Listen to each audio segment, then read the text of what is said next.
ہر عبادت کا فائدہ الگ الگ ہے۔ اللہ تعالیٰ نے کسی عبادت میں کوئی خاصیت رکھی ہے، دوسری عبادت میں کچھ اور خاصیت رکھی ہے۔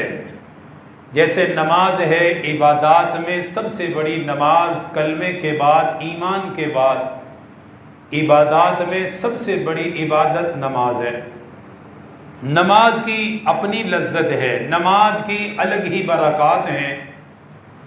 بندہ جب گھر سے نماز کے لیے نکلتا ہے تو ہر قدم پر اللہ اسے نیکی عطا کرتا ہے، اس کے ہر قدم پر اللہ گناہ معاف کرتا ہے، اس کے ہر قدم پر اللہ جنت میں درجہ بلند کرتا ہے۔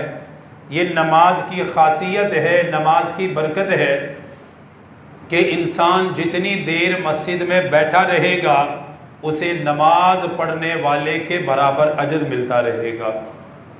یہاں جیسے آپ حضرات سب نماز جمعہ کے لیے آئے ہیں، دین کی بات بھی سنیں گے، ساتھ جمعے کی نماز بھی ادا کریں گے۔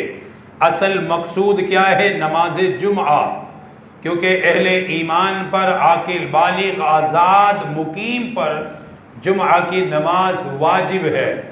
تو سب جمعے کی نماز کے لیے آئے ہیں، نماز کی ادائیگی کے لیے آئے ہیں۔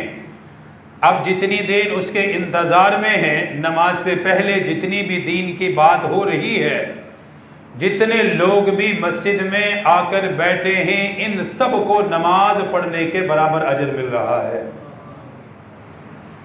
جتنی دیر بھی، آدھا گھنٹہ یا کچھ وقت، یہاں جو بھی وقت مسجد میں لگ رہا ہے اتنا ہی اجر مل رہا ہے، گویا آپ نماز کے اندر مشغول ہو۔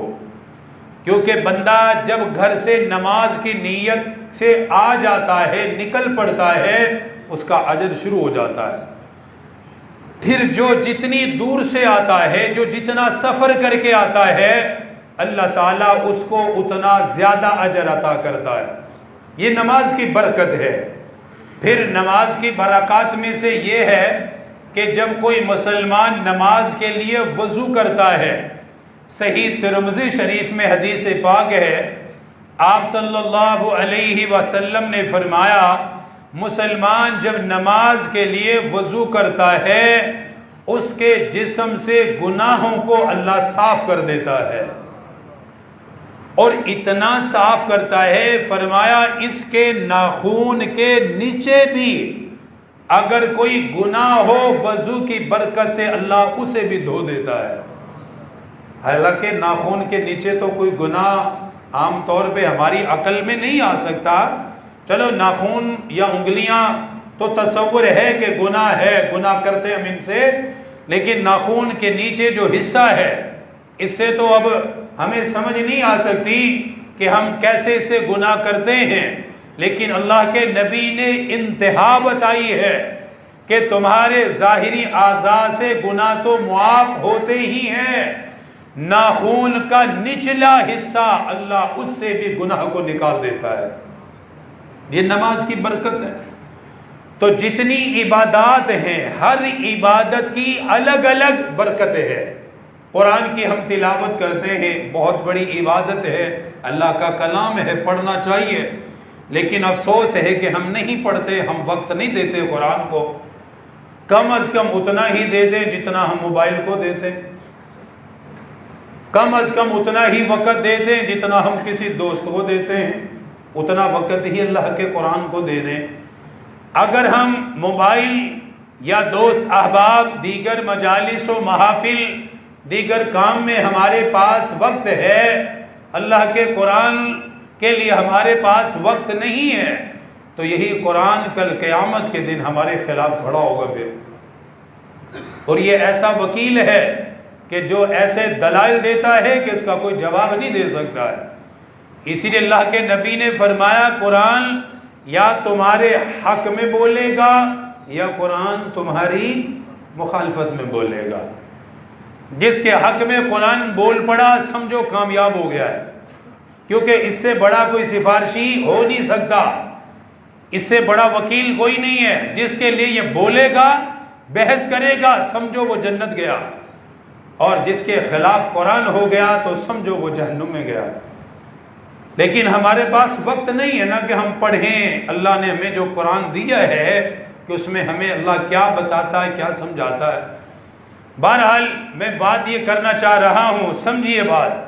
بہت ساری عبادات ہیں، ہر عبادت کی الگ لذت ہے، ہر عبادت کی الگ برکت ہے. قرآن کی تلاوت کی الگ برکت ہے، نماز کی اپنی برکت ہے، صدقات خیرات کی الگ برکت ہے، زکوٰۃ کی ادائیگی میں الگ ہی لذت ہے. اسی طرح حج ایک بہت بڑا رکن ہے، اسلام کا ایک بہت عظیم رکن ہے. حج کے اندر اللہ نے الگ ہی برکات رکھی ہیں، اس کے اندر اللہ نے الگ ہی لذت رکھی ہے. اسی طرح امانت داری ہے، دیانت داری ہے، زبان کی سچائی ہے، اچھا اخلاق ہے، اچھی بول چال ہے. یہ سارے اعمال ہیں اور ہر عمل کی اللہ نے برکت بھی رکھی ہے اور ہر عمل کا اللہ نے الگ اجر بھی رکھا ہے.